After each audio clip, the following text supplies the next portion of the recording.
There is a silence that haunts the ancient tablets, a profound and unsettling absence etched into clay that has survived for 4,000 years. The gods who once walked among humanity, who supposedly shaped us with their own hands and ruled our cities from towering ziggurats, simply vanished. No final decree, no grand announcement, just an emptying of the temples and a slow fade into myth. Tonight, we descend into the oldest written records of human civilization to uncover what truly happened to the Anunnaki after they left Earth.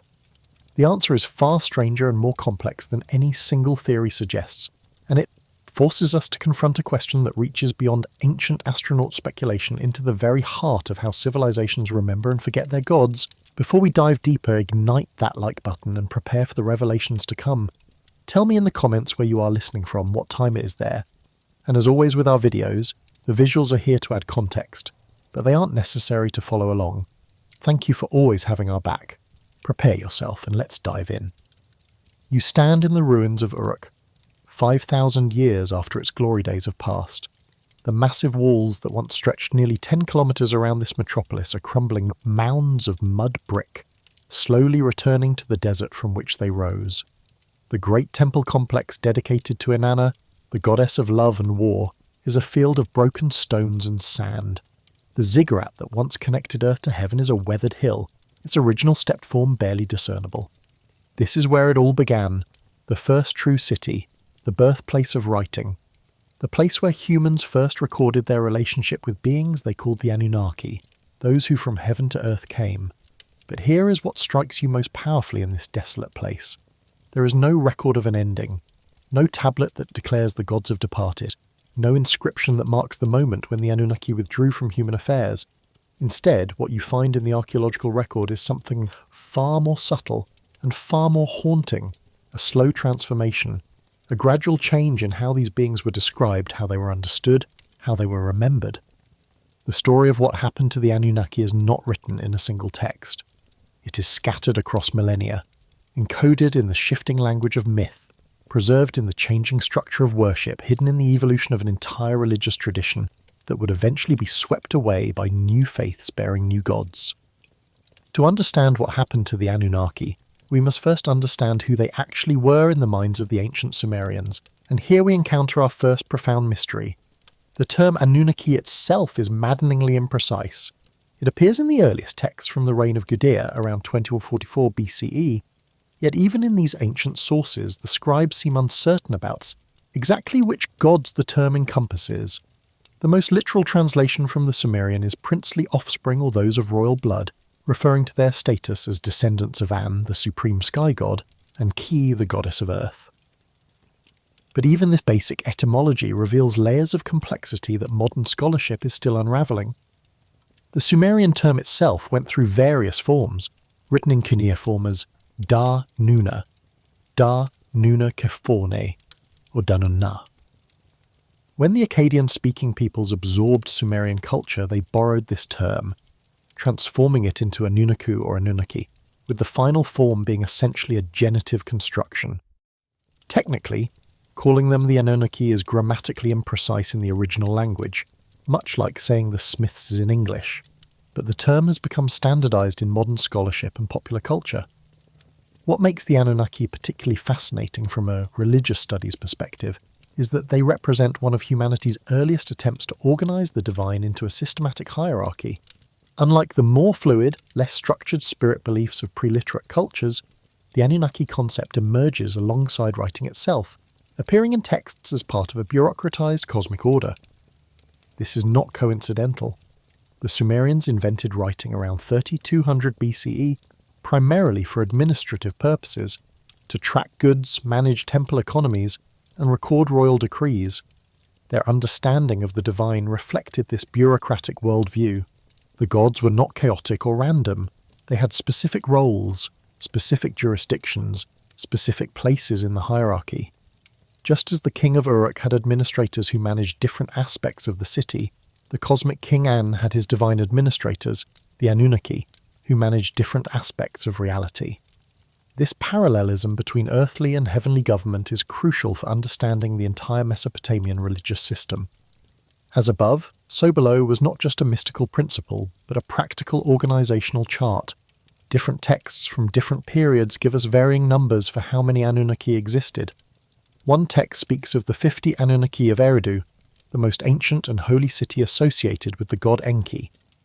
Another source mentions 7 Anunnaki who specifically functioned as judges of the underworld. The Enuma Elish, the Babylonian creation epic compiled around 1200 BCE, states that after Marduk's victory over the chaos dragon Tiamat, he assigned 300 Anunnaki to duty in the heavens and another 300 to duty in the underworld, giving a total of 600 Anunnaki gods. This inconsistency is not a flaw in the ancient records, but rather reflects the organic, evolving nature of the tradition. The Anunnaki were not a fixed group with membership roles maintained across millennia.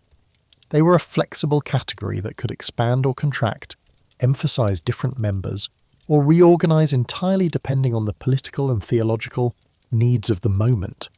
This fluidity would prove crucial in allowing the concept to survive and transform over thousands of years. In the earliest Sumerian writings, the Anunnaki were simply the most powerful deities in the pantheon. They were the decision-makers, the 7 gods who decree fate itself.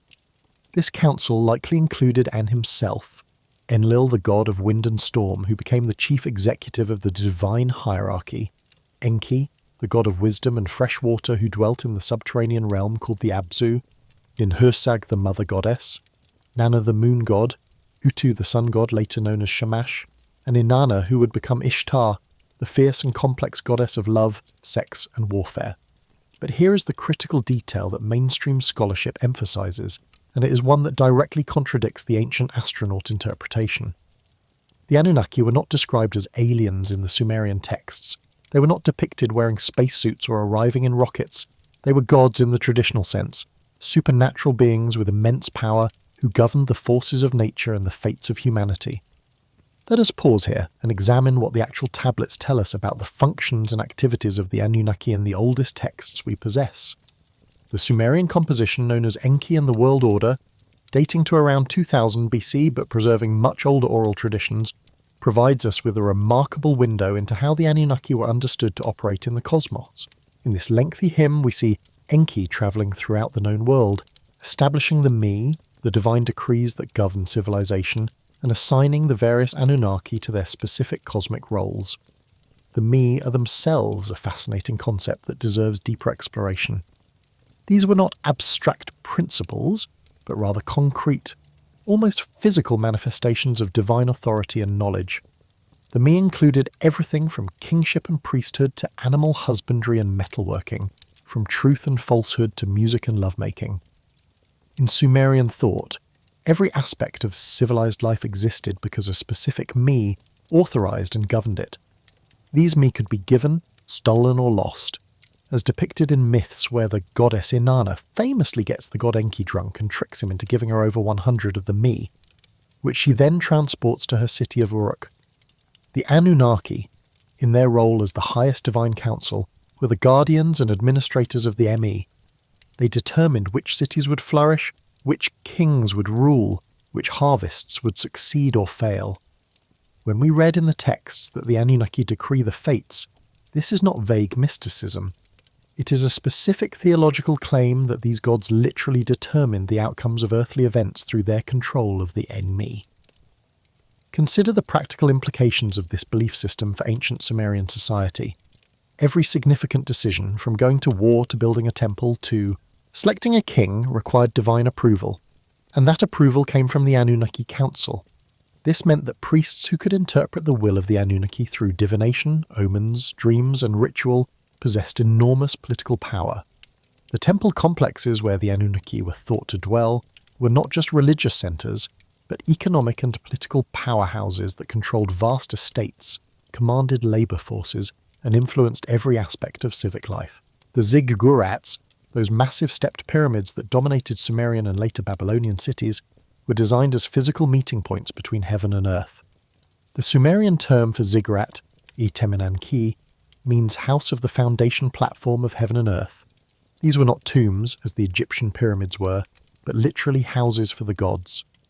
The small shrine at the summit was understood to be the bedchamber where the deity would descend to spend the night, receiving offerings, communing with priests, and making the divine presence tangibly available to the community below.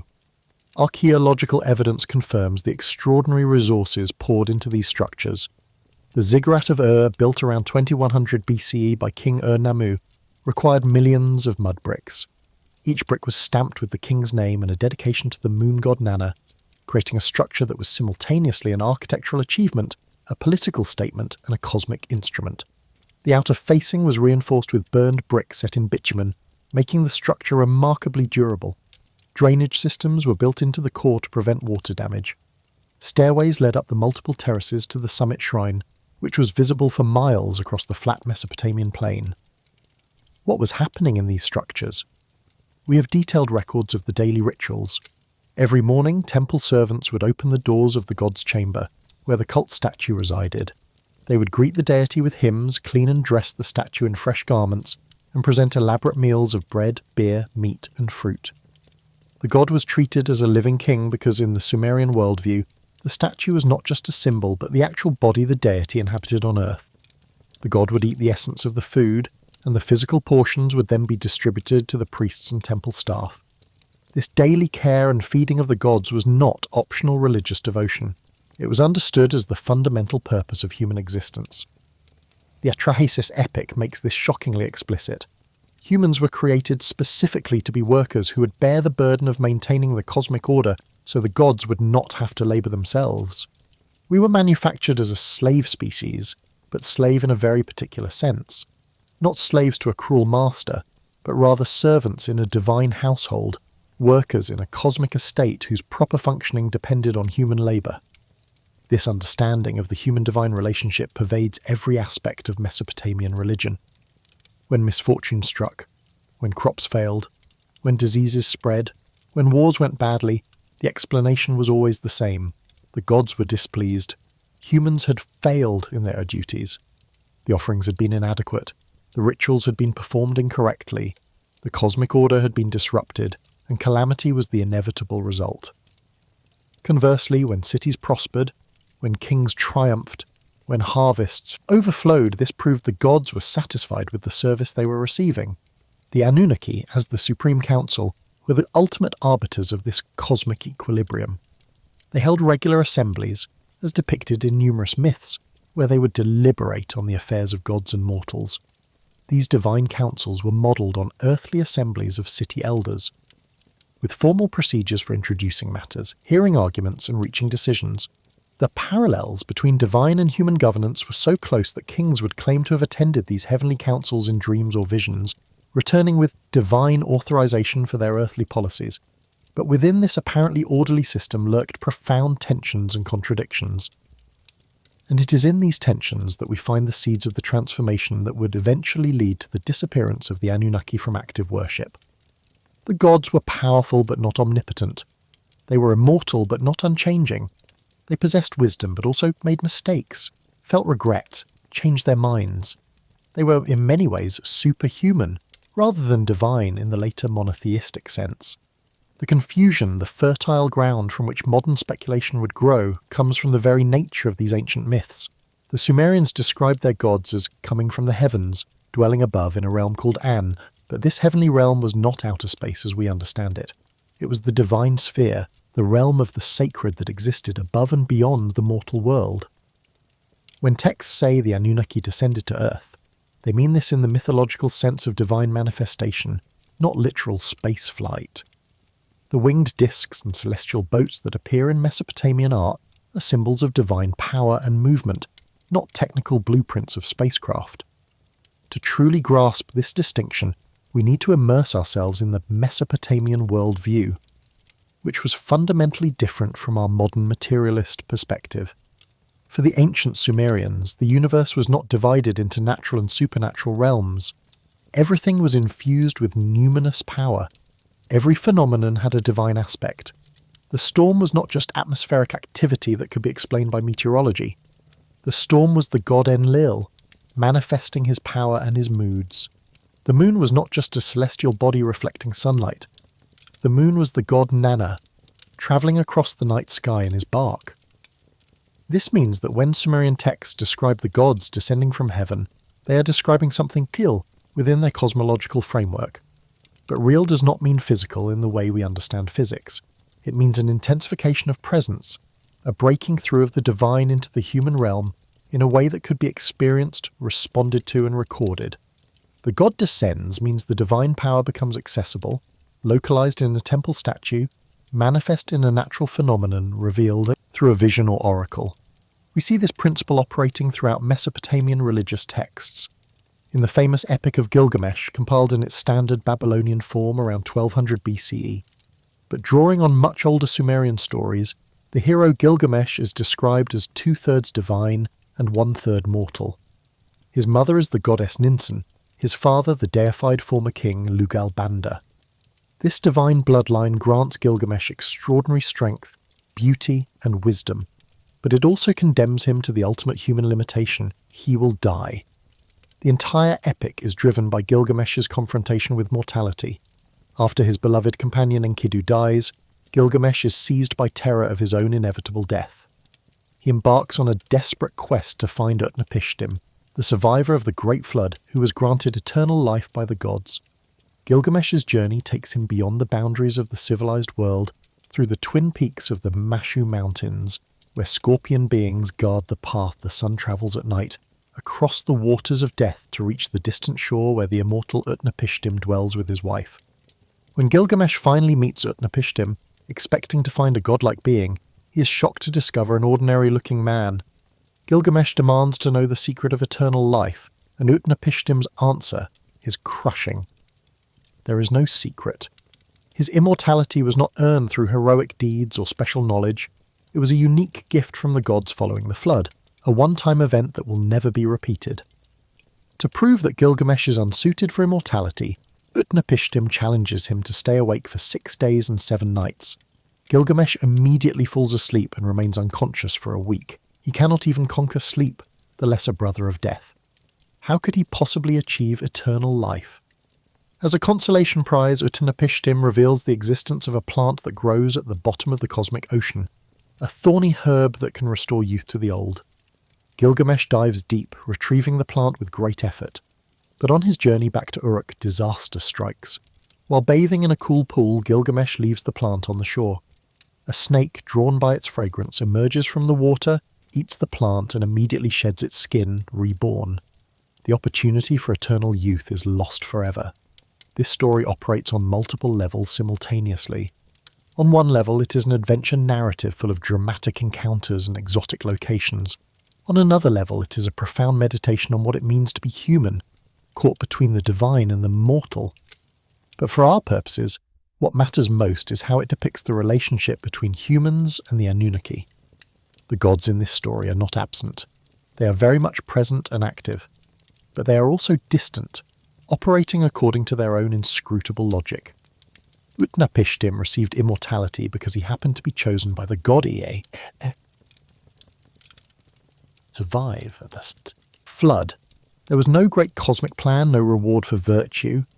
Ea picked him almost arbitrarily, warned him to build a boat, and saved him from destruction. After the flood, the god Enlil was furious that anyone had survived his attempt to wipe out noisy humanity. But Ea convinced the divine council to grant Utnapishtim and his wife immortality as a peace offering. They were then taken to dwell at the mouth of the rivers, removed from the mortal world entirely. The message is clear and devastating. The gods' gifts are capricious. Human effort and heroism, no matter how extraordinary, cannot compel the divine to act. Gilgamesh is the greatest of kings, 2/3 divine, a hero who has slain monsters and built immortal walls, but none of this grants him access to immortality. The best he can do is create lasting works that will be remembered after his death. He must accept his mortal limitations and find meaning within them.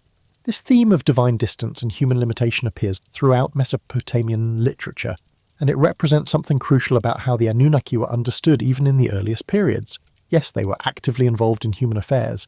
They blessed kings, sent omens, accepted offerings, but they were also fundamentally other, operating on a cosmic scale that made individual human concerns almost trivial. A god might love a city or favour a king, but that favour could be withdrawn for reasons humans could not understand or control.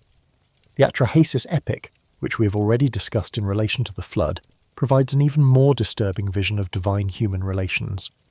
In this text, dating to the Old Babylonian period around 1700 BCE but preserving older traditions, we learn that humans were created specifically because the lower gods, the Igigi, went on strike.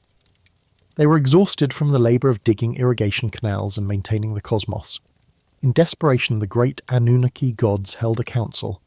The solution proposed by Ea was to create a new species, the Lulu, the mixed one, who would be intelligent enough to work but subservient enough to serve. The creation process is described with remarkable specificity. The mother goddess Nintu, also called Mami or Belit Ili, is tasked with the genetic engineering. She mixes clay from the Abzu, the primordial freshwater ocean, with the flesh and blood of a sacrificed god named Wa'ila, also called Geshtu-e. This god is described as having intelligence. His divine essence, mixed with earthly clay, produces the first humans. 14 birth goddesses carry the hybrid fetuses to term. 7 birth goddess deliver males, 7 deliver females. Thus humanity comes into being, designed to be workers, created to relieve the gods of burden. For a time, this arrangement works. Humans multiply and serve faithfully. But then the problem arises that will lead to the flood. Humans become too numerous, too noisy. Their clamour disturbs the sleep of Enlil, who cannot rest. He complains to the Divine Council, and they implement a series of population controls. First, they send a plague. Humanity's numbers are reduced, but they recover. Then they send a drought and famine. Again, humanity survives and recovers. Finally, Enlil proposes a total solution, a flood to wipe out humanity entirely and restore peace and quiet to the earth. But Ea, who participated in creating humanity, cannot bear to see his creation completely destroyed. He works around Enlil's decree through a clever technicality. The gods have sworn an oath not to warn humanity about the coming flood. So Ea speaks not to the human Atrahasis directly, but to the wall of his reed hut, giving detailed instructions about building a boat while Atrahasis just happens to be listening on the other side. This cosmic loophole allows Atrahasis to survive the flood along with his family and the seed of all living things. When the flood ends and Atrahasis makes a sacrifice, the gods, who have been starving without human offerings, swarm to the smoke like flies. This detail is both humorous and profound. The gods need humans as much as humans need the gods. Without worship and offerings, the divine realm is diminished. This mutual dependence complicates any simple narrative of the gods leaving Earth. They cannot simply abandon humanity without consequences for themselves. The post-flood settlement includes new regulations designed to keep human population manageable without total destruction. Some women will be barren, some babies will not survive infancy. Certain priestesses will be required to remain childless. Death and suffering are built into the human condition as population control measures. But humanity continues, and the gods-human relationship continues, albeit with new limitations and boundaries. These myths reveal something crucial about the Sumerian understanding of the Anunnaki. They were not omnipotent, omniscient, or omnibenevolent in the later monotheistic sense. They were powerful beings who made mistakes, experienced conflicts, had changing moods, and adjusted their plans based on circumstances. They created humanity for selfish purposes, but then found themselves bound to humanity through mutual need. This is a complex, psychologically sophisticated theology that resists simplistic interpretation. Yet something remarkable did happen with the Anunnaki, something that makes their story unique, even without extraterrestrial intervention. Over the course of nearly 3,000 years, from the height of Sumerian civilization around 3000 BCE to the final death of Mesopotamian religion around 400 to 600 CE, the Anunnaki underwent a transformation more profound than any single departure could capture. They evolved. They changed. They were absorbed, reimagined, relegated, and ultimately forgotten in a process so gradual that no single generation would have even noticed it was happening. The first great shift occurred with the Akkadian conquest. Around 2034 BCE, Sargon of Akkad, a Semitic ruler from the north, conquered the Sumerian city-states and created the world's first true empire. The Akkadians brought their own gods, their own language, their own way of understanding the divine. But rather than completely replacing Sumerian religion, something far more interesting happened. The two traditions merged in a process scholars call syncretism. The Sumerian god An became the Akkadian Anu, retaining his position as the distant father of gods. Enlil kept his Sumerian name, having no direct Semitic equivalent, and remained the powerful lord of the wind and chief executive of the pantheon. Enki became Ea, pronounced Ech'ar, and maintained his role as the clever god of wisdom and water. Inanna was absorbed into the identity of Ishtar, gaining new attributes and an even more complex personality that would influence goddess worship throughout the ancient Near East for thousands of years. This was not a replacement but a transformation. The Anunnaki were not leaving Earth. They were changing their names, their attributes, their relationships to each other. But here is what is crucial to understand. In this process, their fundamental nature began to shift. The early Sumerian texts portrayed the Anunnaki as deeply involved in earthly affairs. They had councils, they argued. They made mistakes. They intervened directly in human politics. Enlil decreed which kings would rule. Enki bestowed knowledge and skills upon humanity. Inanna fought in battles alongside her favoured warriors.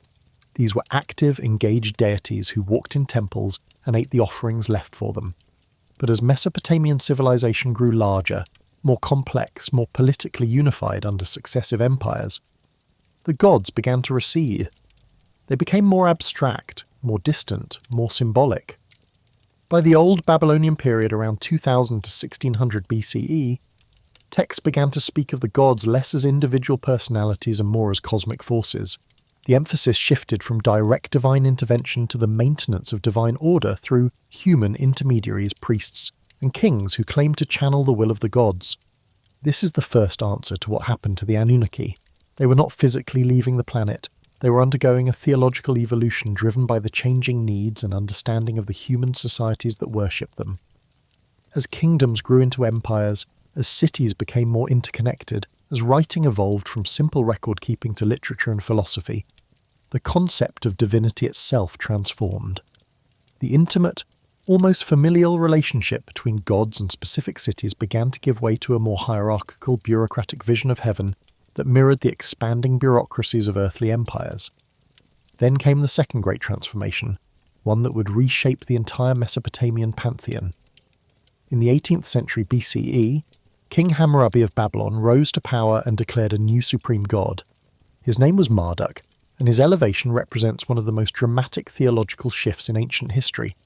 Marduk had been a relatively minor deity associated with the city of Babylon. But as Babylon itself became the dominant power in Mesopotamia, its priests composed a new creation epic called the Enuma Elish, meaning when on high, that recast the entire cosmic narrative with Marduk at its centre. In this epic, it is Marduk who defeats Tiamat, the primordial chaos dragon, not the older gods. It is Marduk who creates the heavens and the earth from her split corpse. It is Marduk who organises the cosmos and establishes the celestial order. The older gods, including members of the Anunnaki, are present in the story, but they are diminished. They gather in frightened assembly, unable to face Tiamat themselves, until young Marduk steps forward and offers to save them, but only if they grant him supreme authority forever. They agree, and after his victory they build him the great temple Esagila in Babylon and declare him lord of the world. Even Enlil, the ancient Sumerian king of the gods, supposedly gives his own name to Marduk so that Marduk becomes the new Enlil. This is political theology at its finest. Babylon's priests were not discovering new truths about the gods. They were creating a narrative that legitimized their city's earthly dominance by giving it cosmic precedent. But what does this mean for the Anunnaki? It means they were being systematically subordinated and reimagined. The Council of the Anunnaki still exists in these later texts, but they are no longer the primary decision-makers. They become Marduk's administrators, his divine civil service. They assign tasks, they maintain order, but the real power, the cosmic authority, now rests with a single supreme deity. This centralization of divine power mirrors the centralization of political power, and it represents the second major shift in what was happening to the Anunnaki. They were not departing from Earth. They were being reorganized, restructured within an evolving theological system that reflected the changing political realities of Mesopotamian civilization.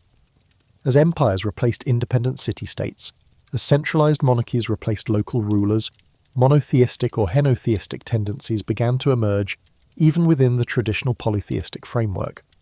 Marduk in Babylon, Ashur in Assyria, these supreme deities absorbed the functions and authority of the older Anunnaki Council. But there is another transformation that occurred, one that takes the Anunnaki into truly strange territory. during the Old Babylonian period and continuing through the first millennium BCE, the term Anunnaki itself began to change meaning. In the earliest Sumerian sources, as we have noted, the Anunnaki were the great gods of heaven, the Supreme Council. But in later texts, particularly those from the first millennium, the Anunnaki become increasingly associated with the underworld. They become chthonic deities, judges of the dead, spirits dwelling in the dark realm ruled by the goddess Ereshkigal. This shift is documented in multiple texts. In the famous myth of Inanna's descent to the underworld, the Anunnaki appear as 7 judges who sit in the realm of the dead and pass sentence on the living goddess who has dared to intrude into their domain. They strip her of her divine powers and condemn her to hang as a corpse on a meat hook until she is rescued through Enki's intervention. Here the Anunnaki are not cosmic rulers, but underworld magistrates, operating in the darkest, most terrifying realm of Mesopotamian cosmology. How did this happen? How did the great gods of heaven become the judges of the dead? Scholars have debated this question extensively. One theory suggests that as the term Igigi began to be used for the great gods dwelling in heaven, the term Anunnaki was reassigned to refer to the deities of the underworld. Another theory proposes that the Anunnaki always had a dual nature, governing both the upper and lower realms, but that emphasis shifted over time based on which aspects of their power were most relevant to the living. But there is a third, more unsettling interpretation. What if this shift to the underworld represents a kind of theological death? What if the transformation of the Anunnaki from active sky gods to passive underworld judges reflects their gradual removal from relevance in the lives of the living? In many religious traditions, old gods become demons, chthonic forces, or underworld dwellers when new religious orders supplant them. The victors of theological revolutions often consign the gods of the old order to the darkness below. This pattern would accelerate dramatically in the final centuries of Mesopotamian religion. By the time we reach the Parthian and Sassanid periods, roughly 200 BC to 600 CE, the ancient Mesopotamian pantheon was under assault from multiple directions. Zoroastrianism, the dualistic Persian religion that divided the cosmos between the forces of Ahura Mazda and the demon Ahriman, had spread throughout the region. This new faith had no place for the complex, morally ambiguous Anunnaki. They were, from a Zoroastrian perspective, either false gods or demons in disguise. Then came an even greater challenge: Christianity. This new monotheistic faith, born from Judaism and spreading like wildfire through the Roman Empire and beyond, offered a radically different vision of divinity. One God, transcendent and all-powerful, creator of everything, demanding exclusive worship. The Anunnaki, like all polytheistic deities, were reinterpreted as either non-existent delusions or as demonic forces masquerading as gods to lead humanity astray. The Book of Revelation even explicitly condemns Babylonian religion as the mother of all abominations, the archetype of false worship and spiritual corruption. The archaeological evidence shows us what happened next. Temple worship, the economic and social lifeblood of Mesopotamian religion, began to collapse. The great temple complexes at Uruk, Babylon, Nippur and other ancient cities were gradually abandoned. Without state funding, without offerings from the faithful, without priests to maintain the statues and perform the rituals, the gods had nowhere to dwell. Remember, Mesopotamian religion was not primarily about belief in the abstract. It was about service. The gods were thought to literally inhabit their statues in their temples. These statues were dressed, fed, bathed and cared for as if they were living kings. When this service stopped, the gods, in a very real sense, ceased to be present in the world. Historical records tell us that organised Mesopotamian polytheism survived in some places remarkably late. The city of Harran in what is now southeastern Turkey remained a bastion of the old faith well into the Islamic period. Travellers reported active worship of the gods, including what they called Sabians, who still honoured the celestial deities, continuing into the 10th and even 11th centuries CE. There are accounts of people mourning the death of Tammuz, an ancient vegetation god, as late as the 1400s in some remote areas. But these were remnants, scattered survivals, the dying embers of a fire that had once illuminated an entire civilization. The final blow came with the Islamic conquests of the 7th century CE. Islam, like Christianity before it, offered a strict monotheism that had no tolerance for the old gods. Under Muslim rule, the remaining temples were destroyed or converted to mosques. The old priesthoods were disbanded or converted.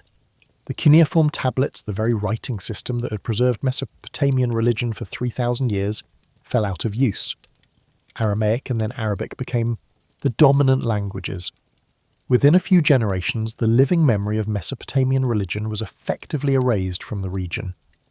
Yet even this narrative of decline and disappearance contains surprising complexities when we examine the actual historical evidence. The death of Mesopotamian religion was not as swift or complete as is sometimes imagined.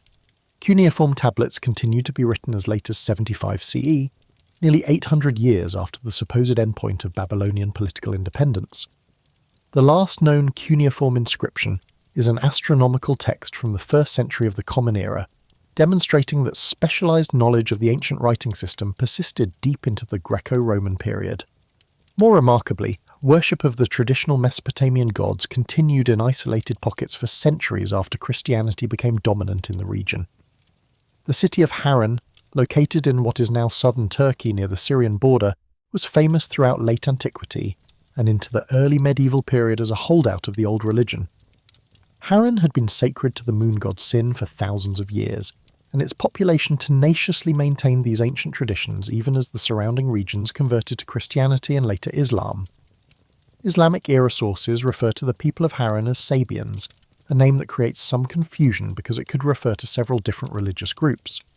But descriptions from Arab geographers and historians make clear that at least some of these Sabians were practicing a form of Mesopotamian astral religion, honouring the 7 planetary deities and performing rituals in ancient temples. The Great Mosque of Harran, which still stands today, was originally a temple to the moon god, converted to Islamic use but preserving the architectural footprint of its pagan past.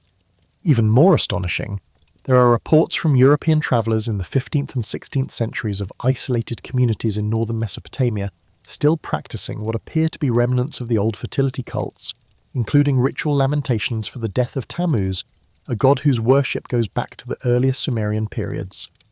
These late survivals, persisting more than 1,000 years after the supposed end of Mesopotamian religion, demonstrate just how deeply rooted these traditions were and how gradually they actually faded.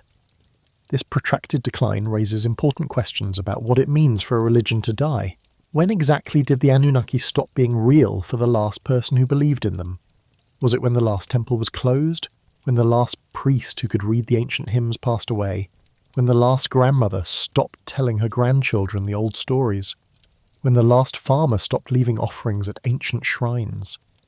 The death of a religious tradition is not a single event, but a long, complex process of forgetting, transformation and absorption into new frameworks. And the Anunnaki did not entirely disappear even into religions that officially rejected them. Islamic scholars and mystics, particularly in the tradition of Hermeticism and Islamic esotericism, were fascinated by ancient Mesopotamian knowledge of astrology, astronomy, and magic. They preserved translations of astrological texts and magical formulae that ultimately derived from Babylonian sources. The 7 planetary angels of Islamic angelology, corresponding to the 7 classical planets, maintain clear parallels to the 7 Anunnaki who decree the fates in Sumerian texts. The names change, the theological context transforms, but structural patterns persist. Similarly, Jewish mystical traditions, particularly Kabbalah, developed elaborate angelologies and cosmologies that show influence from Mesopotamian models. The idea of a divine council, of 7 archangels who stand before the throne of God, of heavenly hierarchies and cosmic bureaucracies, all echo the organizational principles first articulated in Sumerian and Babylonian religious texts. The Anunnaki may no longer be named or worshipped, but their conceptual descendants persist in these later traditions. Even more directly, biblical scholarship has long recognized that many stories in the Hebrew Bible have close parallels to earlier Mesopotamian myths. The creation account in Genesis, with its 7-day structure and primordial waters, echoes Babylonian creation narratives. The flood story of Noah is strikingly similar to the accounts of Utnapishtim in the Epic of Gilgamesh and Atrahasis in the Atrahasis epic, down to specific details like sending out birds to test whether the waters have receded. The Tower of Babel story reflects Mesopotamian ziggurat construction and the confusion of languages in the cosmopolitan cities of ancient Iraq. These parallels do not mean, as some have suggested, that the biblical stories are simply plagiarized from Mesopotamian sources. The relationship is more complex. The ancient Israelites lived in close contact with Mesopotamian cultures, sometimes as subjects of Babylonian and Assyrian empires, sometimes as exiles in Babylon itself. They absorbed Mesopotamian literary forms, mythological motifs, and cosmological concepts, but they transformed these borrowings to serve their own distinctive monotheistic theology. In this process of adaptation and transformation, the Anunnaki become the Elohim, a Hebrew plural term usually translated as God but literally meaning gods or divine beings. In the earliest biblical texts, the Elohim sometimes appear as a divine council, much like the Anunnaki. Yahweh, the God of Israel, is depicted as holding court among the Elohim, receiving reports, making judgments, sending divine messengers to act on earth. Over time, as Israelite monotheism developed, these Elohim were demoted from gods to angels, from independent divine beings to servants of the one true God. But the structural pattern of a divine council remains, now reinterpreted within a strict monotheistic framework. This pattern of transformation, demotion, and absorption is crucial for understanding what really happened to the Anunnaki.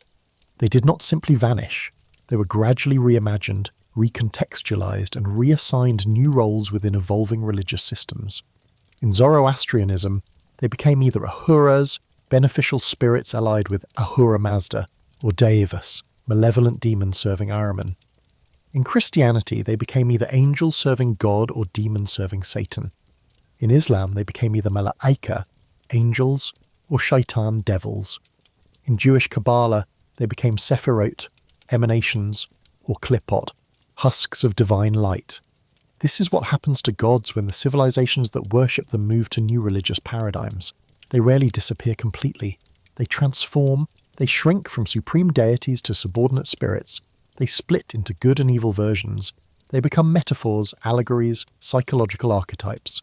They persist in folk traditions, in place names, in calendar systems, in linguistic fossils embedded in languages that have long since forgotten their religious origins. Consider our own English week.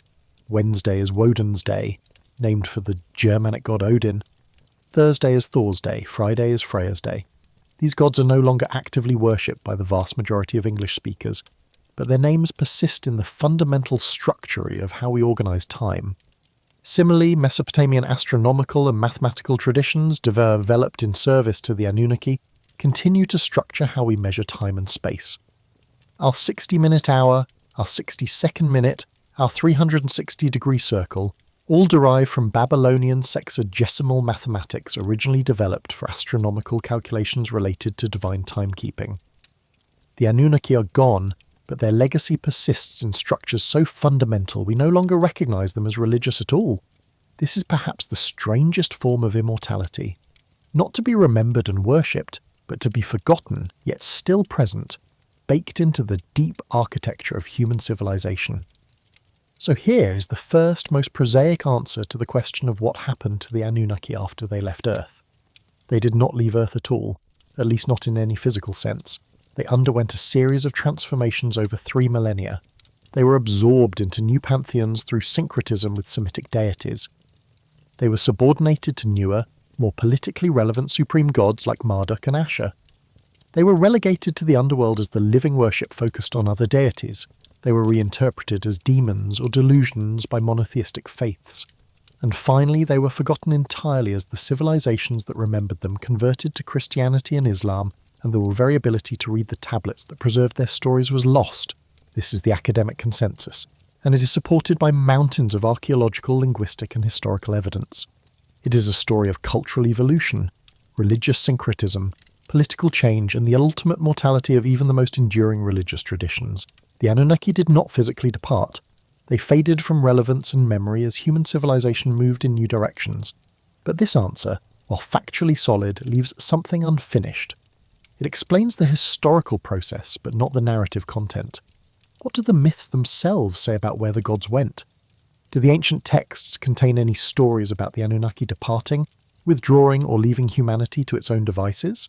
This is where the picture becomes considerably more complex and considerably more intriguing. The truth is, there is no single Mesopotamian text that explicitly states the Anunnaki left Earth and returned to their home world. The ancient astronaut theorists, particularly Zecharia Sitchin in his Uruk Chronicles series, have pointed to various texts as evidence of such a departure. but their interpretations are controversial at best and factually inaccurate at worst.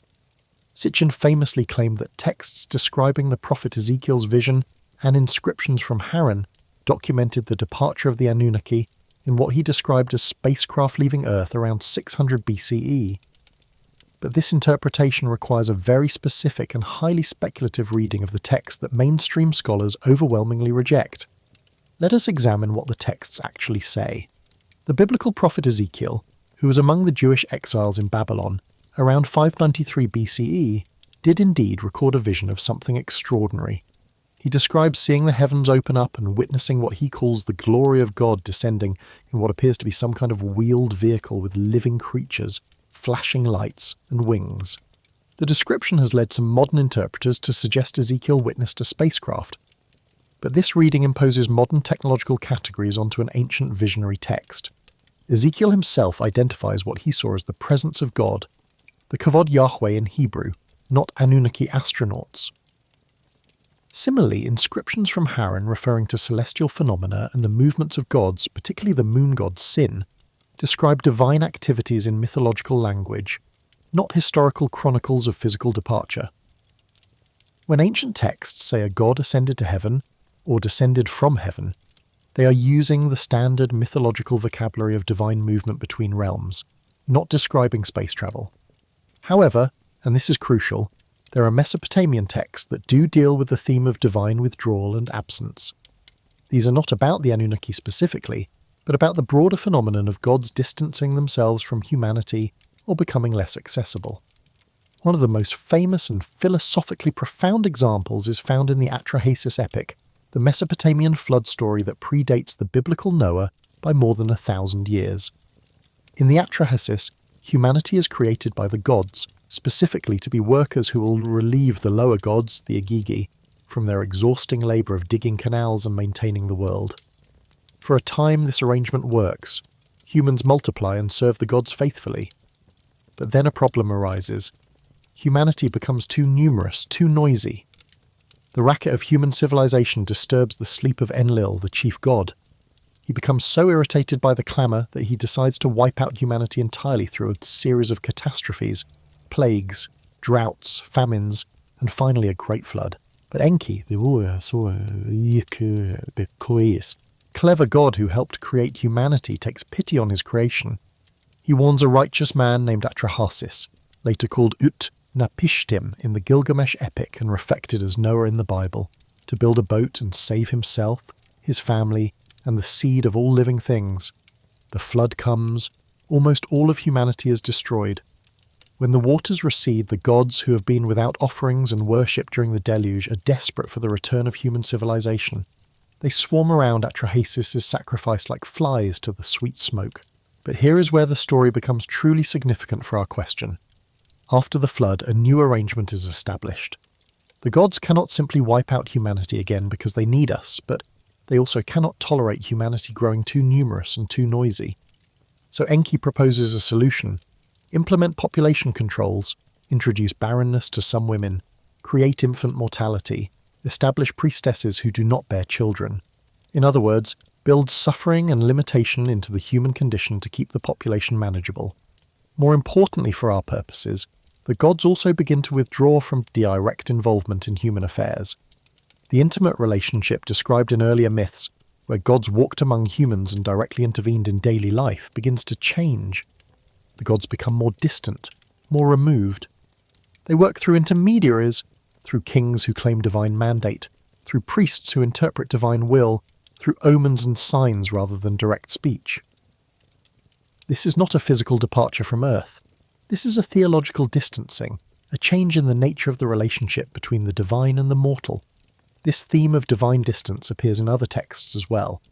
In the Epic of Gilgamesh, when the hero seeks immortality and travels to meet Utnapishtim, the flood survivor who was granted eternal life, he learns a devastating truth. The kind of direct divine intervention that saved Utnapishtim and granted him immortality will never happen again. It was a one-time event, a unique moment into cosmic history. The gods have established the boundaries of the human condition, and those boundaries include mortality, suffering, and separation from the divine. Gilgamesh returns to Uruk having failed to achieve immortality, but he returns with wisdom. He understands now that human greatness is not measured by becoming like the gods, but by what humans create that endures after they die. He points to the walls of Uruk, the lasting work of his hands, as his true immortality. This represents a profound shift in religious consciousness, from seeking proximity to the gods to accepting human limits and finding meaning within them. So in this sense, the Mesopotamian texts do contain a narrative of the gods leaving or withdrawing, but it is not a physical departure. It is a mythological framework for understanding why the gods, who were once thought to be intimately involved in human affairs, now seem distant and inaccessible. The flood represents a breaking point, a moment after which the relationship between gods and humans fundamentally changed. Before the flood, the texts suggest, the divine and mortal realms were more closely intertwined. After the flood, they became permanently separated, with humans left to navigate existence with only indirect access to divine guidance. This mythological pattern is not unique to Mesopotamia. Many cultures have similar narratives of a golden age when gods walked among humans, followed by some transgression or catastrophe that led to divine withdrawal. The Greeks had their age of the Titans, followed by the rule of the Olympians, who were more distant from humanity. The Hebrews had the Garden of Eden and the expulsion that separated humans from direct communion with God. The Hindus have the concept of the Kali Yuga, the current age of darkness and divine absence. These are universal human attempts to explain why the sacred seems less accessible than the myths suggest it once was. But here is where the ancient astronaut theorists make their intervention with a radically different interpretation. They look at these same texts and ask, what if this is not mythology but memory? What if the withdrawal of the gods was not theological but literal? What if the Anunnaki, who they claim were extraterrestrial beings, actually did leave Earth and return to their home world, and the myths are humanity's way of preserving this historical event in religious language? According to Sitchin, and those who follow his interpretation, the departure of the Anunnaki was a gradual process that took place over many centuries. The gold mining operations that brought them to Earth in the first place, according to this theory, were completed. The hybrid human workforce they created had learned enough to continue civilization on its own. Internal conflicts among the Anunnaki leadership, particularly the ongoing rivalry between Enlil and Enki, reached a breaking point, and the periodic return of their home planet Nibiru on its supposed 300-year orbit provided the opportunity for evacuation. Sitchin pointed to various historical events as markers of this departure. The nuclear destruction of Sodom and Gomorrah around 24 BC, which he interpreted as an Anunnaki factional war using advanced weapons. The collapse of the Sumerian civilization around 2000 BCE, which he attributed to the aftermath of this conflict and the decision by the Anunnaki to withdraw their direct support. The decline in the construction of new ziggurats and major temples after this period, which he saw as evidence that the gods were no longer present to demand such structures.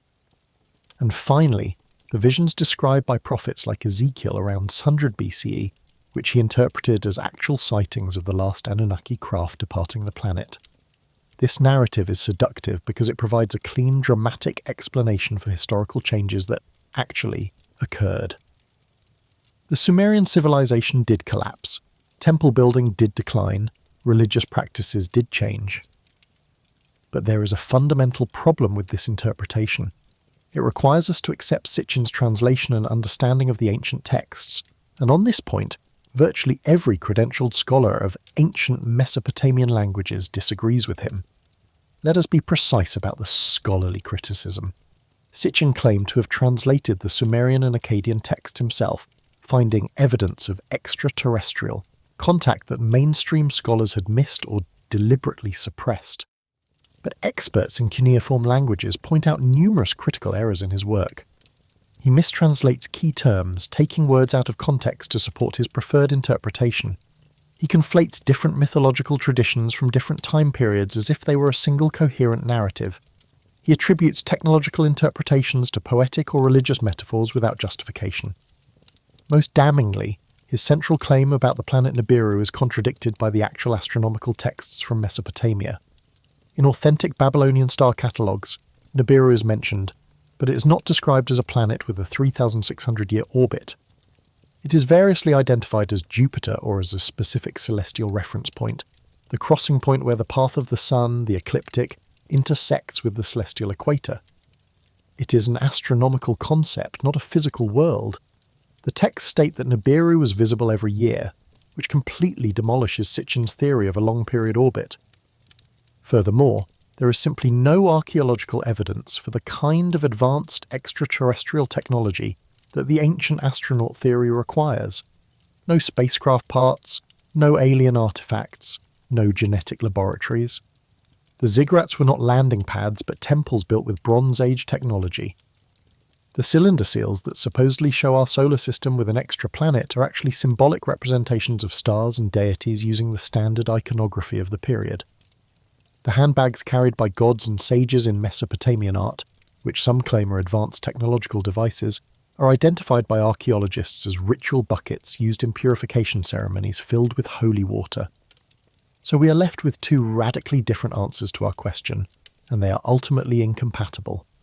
The scholarly consensus based on linguistics, archaeology and historical evidence tells us that the Anunnaki were always gods in the traditional sense, that they never physically left because they were never physically present, and that the changes in how they were understood and worshipped reflect the natural evolution of religious traditions over time.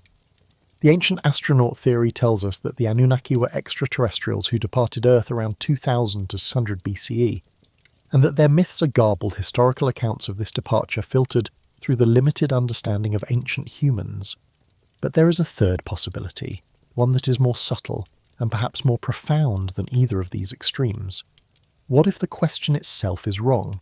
What if we should not be asking where the Anunnaki went, but rather what the story of their departure or transformation tells us about human consciousness and the evolution of how we relate to the sacred? Consider this. Every major shift in Mesopotamian religion coincides with major shifts in political and social organization when independent city-states gave way to empires, the many local deities gave way to supreme gods like Marduk.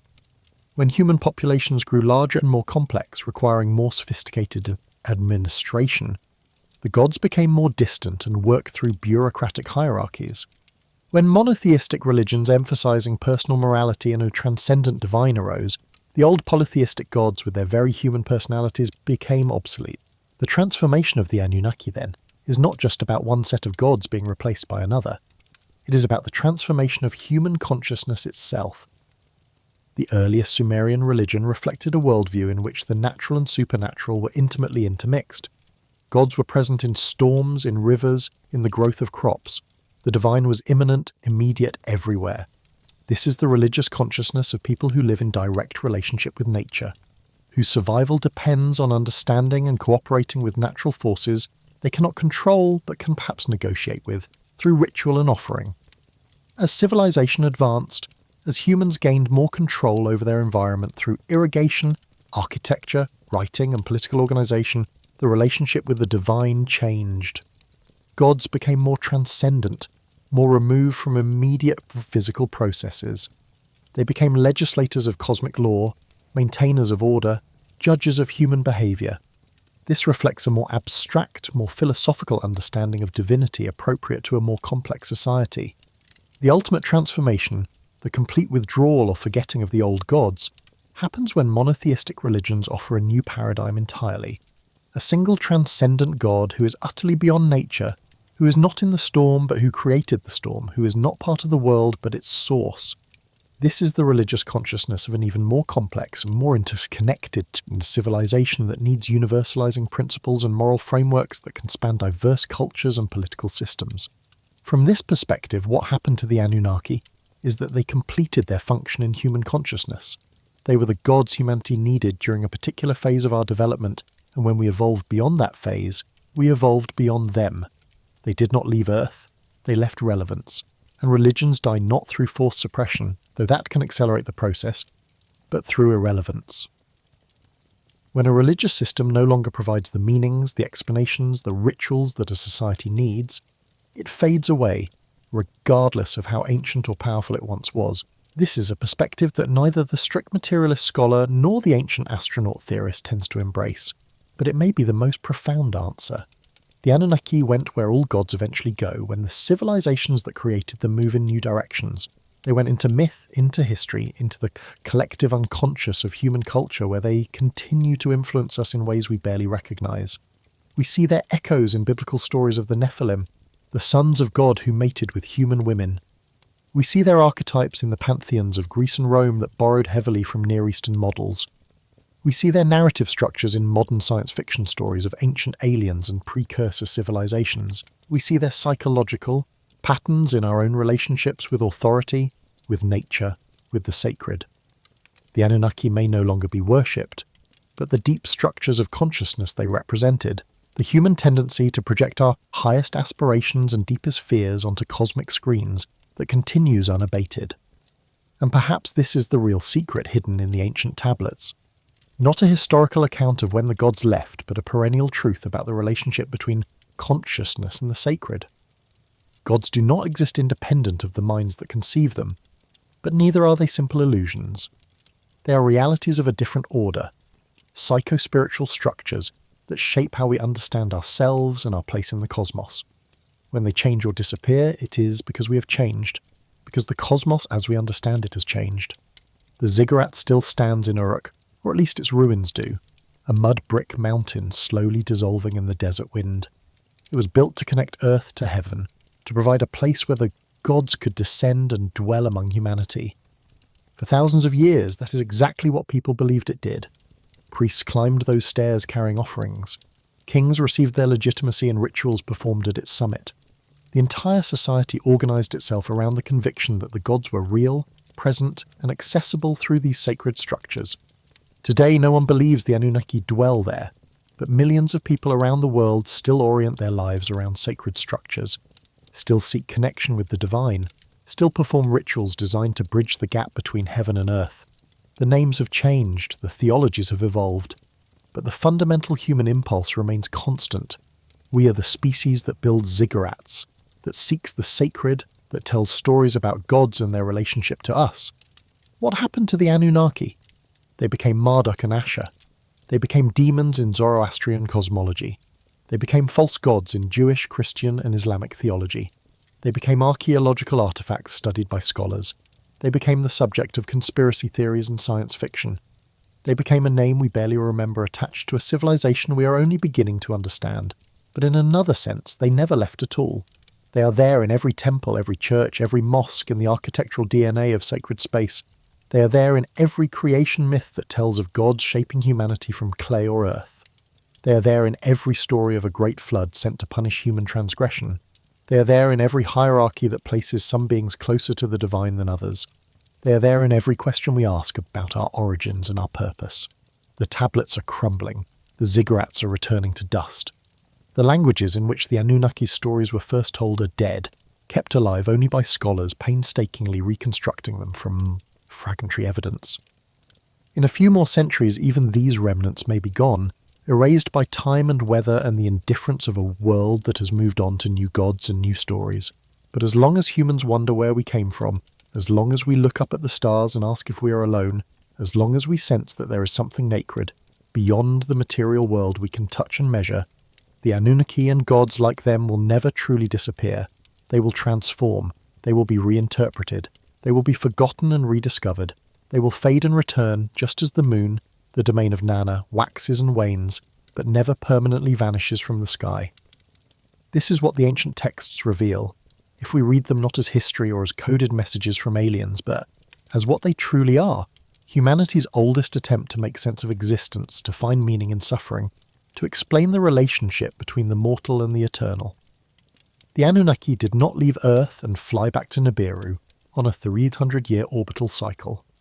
They did not ascend to Mars to wait for their next visit. They did something both more ordinary and more mysterious. They changed along with the consciousness of the people who believed in them, until finally, when monotheism offered a new vision of the divine that better fit the needs of emerging civilizations, they were gently set aside, their temples closed, their statues buried, their names spoken less and less frequently, until finally they were not spoken at all. And in the silence that followed, in the empty temples and the abandoned ziggurats, you can almost hear an echo of the hymns that once filled those spaces. Not the gods speaking, but humans, calling out to the heavens, building their towers, telling their stories, trying to make sense of a world that is both more wonderful and more terrible than we can fully comprehend. The Anunnaki are gone because we no longer need them, but the need that created them, the profound human hunger for connection with something greater than ourselves that remains as powerful as ever. The sun sets over the ruins of Uruk. The shadows grow long across the broken walls and the collapsed temples. In the gathering darkness, you can see why the ancient Sumerians believed this place was holy, why they poured their wealth and their devotion into these structures, why they told stories of gods descending from heaven to dwell here. There is something in certain landscapes, certain places, that speaks to the soul, that suggests the presence of something beyond the ordinary. The gods may be gone, but the sacred is not. It has simply taken new forms, found new expressions, adapted to new understandings of what it means to be human in an incomprehensibly vast universe. The Anunnaki departed from human consciousness when they were no longer the right shape for the sacred to take. But the sacred itself, the mystery they represented, the questions they were created to answer, these remain, unanswered, perhaps unanswerable, driving us still to build our towers, tell our stories, and search the heavens for some sign that we are not alone. This is what happened to the Anunnaki. They went where all our answers go when we outgrow the questions. They went where all our gods go when we learn to ask new questions. They went into the past, carried on clay tablets we can barely read, preserved in myths we can no longer fully understand, waiting for us to rediscover them and wonder, not whether they were real in the material sense, but what they reveal about the enduring human search for meaning in a cosmos that gives no easy answers. And perhaps in the end, that is enough. Not alien gods departing in spacecraft, not divine beings ascending to remote heavens, but human consciousness evolving, transforming, always seeking the sacred in new forms, while the old forms fade into the dust from which they came and to which they return. The Anunnaki are gone, the sacred remains, and we, their creators and their creation, continue the search. But let us go deeper still into this mystery of what it means for gods to depart, for the sacred to change its face, for the numinous to transform across generations, because there is another layer to this story, one that neither the skeptical scholar nor the ancient astronaut enthusiast tends to fully explore. It is the phenomenological layer, the question of what these transformations reveal about human consciousness itself and our evolving relationship with the concept of transcendence. The religion scholar Rudolf Otto coined the term the numinous to describe the quality of experience that makes something feel sacred, holy, wholly other. It is that sense of standing before something that is both terrifying and fascinating, that makes you want to simultaneously flee and draw closer. The Anunnaki, in their original context, were supreme embodiments of the numinous. They were powers that could not be controlled, only propitiated. They were intelligences that exceeded human comprehension. They were forces that demanded recognition and response. But here is what is crucial to understand. The numinous quality does not inhere in the gods themselves as objective entities. It is a quality of experience, a way that consciousness relates to certain phenomena, certain ideas, certain presences. When the Sumerians experienced the thunderstorm, they did not first perceive atmospheric events and then secondarily interpret them as divine action. They experienced the storm as Enlil, as divine power and personality manifesting directly. The numinous was immediate, primary, not a layer of interpretation added to neutral natural phenomena. As human consciousness evolved, as our understanding of natural processes became more sophisticated, as we developed causal explanations for events that once seemed purely divine in origin, the numinous withdrew from nature and relocated elsewhere. The storm became meteorology, but the sense of the numinous shifted to the concept of law, cosmic order, moral truth. The gods were no longer in the storm, but they were in the principles that made the storm possible, in the rationality that governed atmospheric dynamics, in the wisdom that could predict and prepare for weather patterns. This is not a simple process of disenchantment, as sociologist Max Weber famously described modernity. It is more complex and more interesting. The numinous does not disappear. It migrates. It finds new homes. As the Anunnaki faded from active worship, the sense of standing before something wholly other shifted to new objects.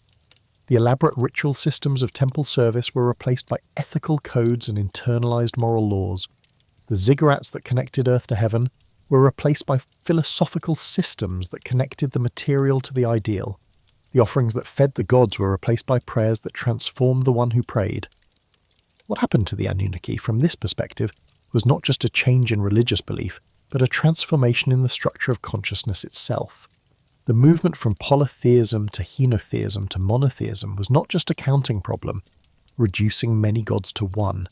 It was a fundamental reorganization of how the sacred was experienced and conceptualized. The many gods of place and function gave way to a single universal god who transcended all particular locations and roles. The gods who needed humans and were vulnerable to human actions gave way to a god who was utterly beyond need, utterly beyond harm, utterly transcendent. This shift had profound psychological and social implications. When the gods were many and located in particular places with particular jurisdictions, religious life was fundamentally transactional. You gave offerings to the god of rain for rain, to the god of fertility for children, to the god of war for victory. You could play gods off against each other, pray to one when another failed you. Religion was a complex negotiation with multiple divine powers who had their own agendas and limitations. When the gods condensed into one god who was omnipotent and omniscient, religion became less transactional and more transformational. You could not bargain with an all-knowing deity who saw your heart. You could not play political games in a cosmic system with only one supreme authority. Religious life had to become more inward, more moral, more concerned with the state of the soul than with securing divine favours through ritual. The Anunnaki, in this framework, represented an earlier mode of consciousness that had to be left behind for humanity to evolve into the moral and philosophical sophistication required by larger, more complex civilizations. The intimate gods of city-states could not scale up to empires. The god of Uruk might care about Uruk's harvest, but what god could care about the vast territories of the Akkadian or Persian empires? A universal god was needed for universal empire, and vice versa. But here is where the critique of this evolutionary narrative becomes important. To say that monotheism represents a more evolved consciousness than polytheism is to impose a value judgment that many scholars now question. It assumes that abstraction is superior to particularity, that universality is better than locality, that one is inherently more sophisticated than many. But this is a Western philosophical bias. Many indigenous and polytheistic traditions possess extraordinary sophistication in their own terms, sophisticated ecologies of the sacred that allow for multiplicity, paradox, and locality in ways that monotheistic universalism cannot. The departure of the Anunnaki, then, might represent not progress but loss, the loss of a religious consciousness that could hold multiplicity without anxiety, the loss of a sense of the sacred that was embedded in specific places, specific communities, specific practices, the loss of gods who were intimate enough to fail, to make mistakes, to change their minds, to be in relationship with humans rather than utterly transcendent. This raises a profound question. Did the Anunnaki leave because humans outgrew them? Or did humans lose something precious when the Anunnaki departed, a kind of religious consciousness that allowed for a different, perhaps richer relationship with the numinous? There is no simple answer, but the question itself reveals depths that neither scientific skepticism nor ancient astronaut enthusiasm can adequately address. And there is yet another dimension to explore, the question of what the Anunnaki's departure reveals about how cultures process trauma, how societies remember and forget, how collective memory transforms historical events into myth and myth back into claimed history. Every culture has its stories of lost golden ages, of a time when the gods walked among humans, when life was easier and more meaningful, when the sacred was more accessible. These are not necessarily false memories of alien visitations, but rather psychological projections, ways of making sense of the present by imagining an idealized past. When the Sumerians told stories of the antediluvian kings who ruled for tens of thousands of years before the flood, they were not recording actual historical dynasties. They were constructing a mythological deep time that gave cosmic weight and authority to their present institutions. When they said the Anunnaki established kingship, established the me, established civilization itself, they were not describing extraterrestrial intervention, but rather sacralizing their own cultural achievements by attributing them to divine origin. This is what humans do. We make our inventions into discoveries, our creations into revelations, our historical developments into enactments of eternal patterns. We project our achievements backward onto the gods and then claim to be merely following divine instructions. This is not deception. It is meaning-making. It is how cultures establish legitimacy and authority for their practices by embedding them in sacred narratives. The Anunnaki served this function brilliantly for thousands of years. They provided the narrative framework that made Mesopotamian civilization make sense to itself. They explained why some cities prospered and others fell, why some kings succeeded and others failed, why the rivers flooded or drought came, why children lived or died. They made an unpredictable, often brutal existence feel like it had purpose, order, pattern. Even when that pattern seemed cruel or arbitrary, it was still pattern, still meaning, still something more than pure chaos. When that narrative framework stopped working, when it no longer provided the meanings and explanations a society needed, it had to be replaced. The Anunnaki did not leave because they completed their mission, or because their planet's orbit carried them away. They left because humans needed different stories, different gods, different frameworks for making meaning. And in needing different stories, we created them, just as our ancestors created the Anunnaki to meet their own needs thousands of years earlier. This is the deepest truth about what happened to the Anunnaki. They were created by human consciousness to serve certain functions, to answer certain questions, to provide certain kinds of meaning.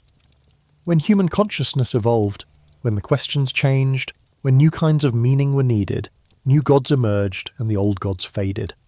Not because they were never real, but because their reality was always a kind of co-creation between human consciousness and the numinous mystery that consciousness attempts to name, understand, and relate to. They left because we let them go. They departed because we called new gods to take their place. They faded because we stopped feeding them with our belief, our ritual, our attention. And in letting them go, we did not lose access to the sacred. We transformed our relationship with it, found new ways to encounter the numinous, new symbols and stories and practices through which the mystery could manifest. This is neither scientific materialism, which would deny any reality to the divine, nor is it uncritical literalism, which would insist the myths must be factual history. It is a third way, recognizing that the gods are real, as psychological and cultural realities, as patterns through which consciousness organizes its encounter with mystery, as living presences in the collective imagination of communities. They are not real in the way a rock is real, but they are also not simply fictional in the way a novel character is fictional. They are real in the way that love is real, in the way that justice is real, in the way that meaning itself is real. Real in consciousness, real in culture, real in their effects on human life and society. And from this perspective, the question of what happened to the Anunnaki after they left Earth becomes wonderfully paradoxical. They never left Earth because they were never not of Earth. They were created here by human minds and hearts and cultures grappling with the terror and wonder of existence. They were born in the space between human consciousness and the mystery that surrounds and permeates it. And they died, or transformed or went dormant in that same space when the relationship between consciousness and mystery shifted into new configurations. But they are not entirely gone. They live on in the myths we still read, in the ziggurat ruins we study, in the cylinder seals preserved in museums, in the scholarly debates about their nature and function. They live on in every story we tell about gods who came from the sky, in every theory about ancient aliens, in every religious architecture that echoes the form of the ziggurat, in every calendar that uses Babylonian divisions of time. They live on in the depths of the collective unconscious, as archetypes of power and wisdom and the divine counsel, ready to be reactivated whenever consciousness needs them. This is what the tablets reveal if we read them with sufficient depth and nuance. Not a historical account of when the aliens left, not a simple evolution from primitive to sophisticated religion, but a complex, layered story of how human consciousness has wrestled with the sacred across millennia, creating and discarding and transforming our images of the divine as we ourselves are created and discarded and transformed by the relentless passage of time and the constant pressure to make meaning in an often meaningless seeming cosmos.